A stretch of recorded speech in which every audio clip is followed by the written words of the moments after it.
আসসালামু আলাইকুম। আজকের ভিডিওতে আমরা পার্টিসিপল চেয়ার এবং ভার্বাল নাউন নিয়ে আলোচনা করব। আমরা জানি এই তিনটা ফর্মই গঠিত হয় ভার্বের সাথে আইএনজি যুক্ত করে। তো ভার্বের সাথে আইএনজি যুক্ত থাকলে কখন পার্টিসিপল, কখন চেয়ার, কখন ভার্বাল নাউন। সাধারণত আমরা জানি যে যদি ভার্ব প্লাস আইএনজি অ্যাডজেক্টিভে কাজ করে তখন সেটাকে আমরা পার্টিসিপল বলি। But sometime verb plus ING অ্যাডজেক্টিভের মতো কাজ করে সেটা জিরাউন হতে পারে, এবং ভার্ব প্লাস আইএনজি যখন অলওয়েজ নাউনের মতো কাজ করে তখন সেটা জিরাউন অথবা ভার্বাল নাউন হতে পারে। আচ্ছা, এখানে লক্ষ্য করেন একটা एग्जांपल আমি লিখেছি, I saw A swimming snake.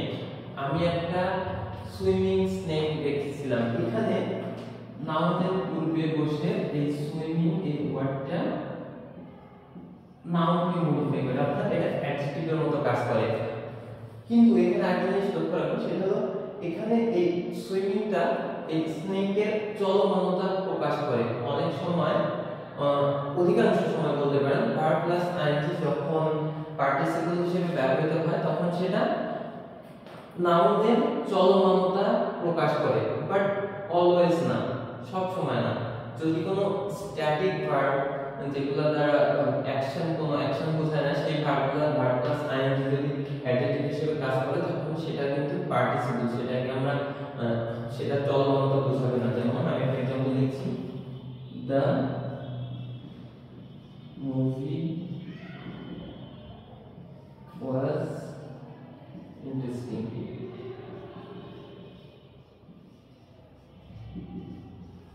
আচ্ছা, এখানে দেখেন এই ইন্টারেস্টিং ওয়ার্ডটা এটা কিন্তু ভার্বের সাথে আইএনজি যোগ করে গঠিত হয়েছে, কিন্তু এটা দ্বারা কিন্তু চলমানতা বোঝাচ্ছে না, এটা একটা অবস্থা গুণ বোঝাচ্ছে।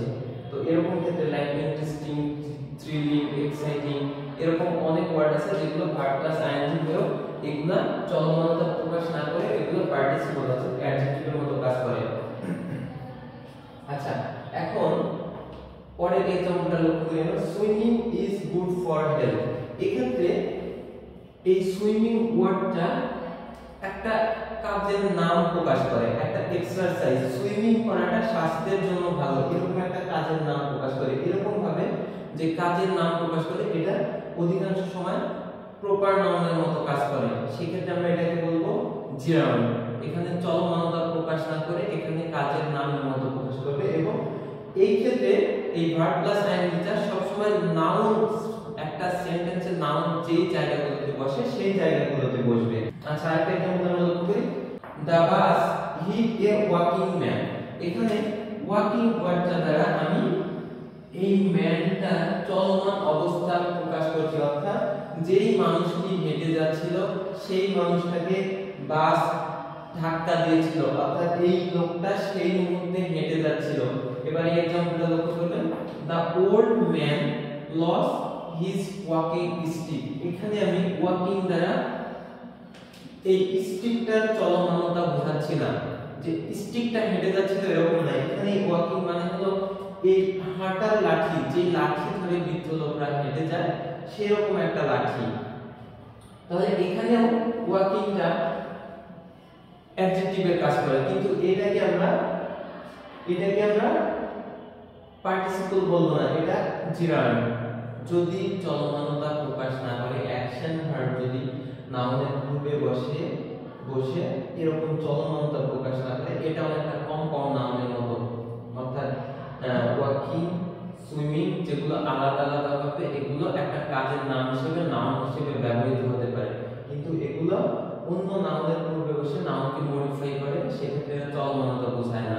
এরা কোনো একটা বস্তুর অথবা কোনো একটা ব্যক্তির কোনো একটা গুণ বোঝায়, সেক্ষেত্রে আমরা এটাকে অ্যাডজেক্টিভ বলবো, বাট এটা জিরাউন হবে। যেমন আরেকটা एग्जांपल লক্ষ্য করবেন, হি ওয়াজ সুইমিং।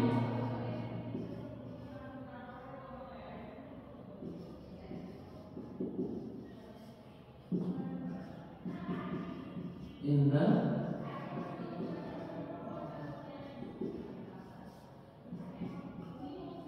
swimming pool। এই জায়গাটা he was swimming in the swimming pool, এখানে সুইমিং দ্বারা কিন্তু আমি কোনো চলমান অবস্থা বোঝাচ্ছি না, এখানে বোঝাচ্ছি সুইমিং পুল, একটা পুল যেখানে সুইমিং করা হয়, অর্থাৎ এই পুলটার একটা গুণাগুণ বোঝাচ্ছি। তাহলে এরকম যদি চলমান অবস্থা প্রকাশ না করে নাউনের পূর্বে বসে, সেক্ষেত্রে আমরা এগুলোকে বলবো জিরান। ওকে, এবার আমরা দেখব ভার্বাল নাউন এবং জিরানের মধ্যে পার্থক্যটা কোথায়। Reading is a good habit, এখানে আমি রিডিং দ্বারা এই বই পড়া, কোনো কিছু পড়া, এই কাজটাকে বোঝাচ্ছি যে এটা একটা ভালো অভ্যাস। এখানে এই রিডিং ওয়ার্ডটা অনেক সময় অবজেক্টও নিতে পারে, like reading books is a good habit, এরকম ভাবে। এবার এই পাশে সেন্টেন্স চালু করুন, I understand the text after several readings. এখানে রিডিংটা কিন্তু প্লুরাল হয়েছে, এখানেও নাউনের কাজ করছে, নাউনের অবস্থানে রয়েছে, এখানেও নাউনের কাজ করছে, নাউনের অবস্থানে রয়েছে, এবং এই বাক্যটাতেও এটা নাউনের কাজ করে। তাহলে যদি কোনো ভার্ব প্লাস আইএনজি নাউনের কাজ করে, তাহলে সেটা জিরান হবে অথবা ভার্বাল নাউন হবে। সেক্ষেত্রে আমরা লক্ষ্য রাখবো যে আসলে এই নাউনটা কি প্রপার নাউনের মতো কাজ করছে নাকি কমন নাউনের মতো কাজ করছে। প্রপার নাউনের মতো কাজ করলে সেটা একটা নামের মতো বোঝাবে, যেখানে আমরা সাধারণত কোনো রকমের আর্টিকেল বসাতে পারবো না, অথবা আমরা সেটাকে প্লুরাল করতে পারবো না। যেমন এই রিডিং, এর আগে যদি আপনি আর্টিকেল বসান, তাহলে এটা এই সেন্টেন্সটা কোনোভাবে ফর্ম করা যাবে না। যেমন a reading is good, the reading is good, এরকম ভাবে এই সেন্টেন্সটা ফর্ম হবে না। বাট এখানে দেখেন, I understand the text after several reading, এখানে কিন্তু রিডিংসটা প্লুরাল আছে।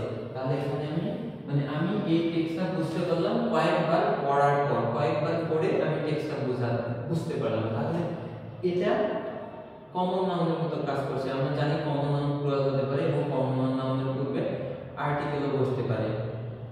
পরের বাক্যটা লক্ষ্য করেন, I don't know the meaning of the word, এখানে আমি মিনিং এর পূর্বে দ্য আর্টিকেল বসিয়েছি।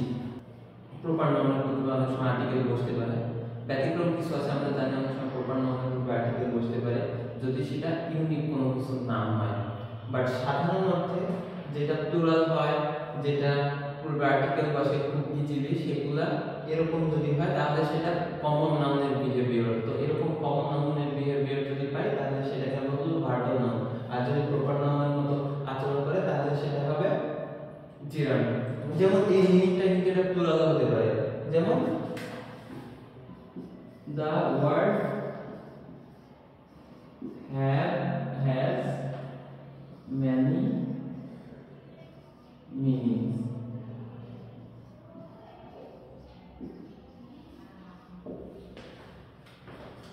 এরকম। যদি কমন নাউনের মতো আচরণ করে, তাহলে সেটাকে আমরা ভার্বাল নাউন বলবো। যদি প্রপার নাউনের মতো আচরণ করে, তাহলে সেটা হবে জিরান। ধন্যবাদ।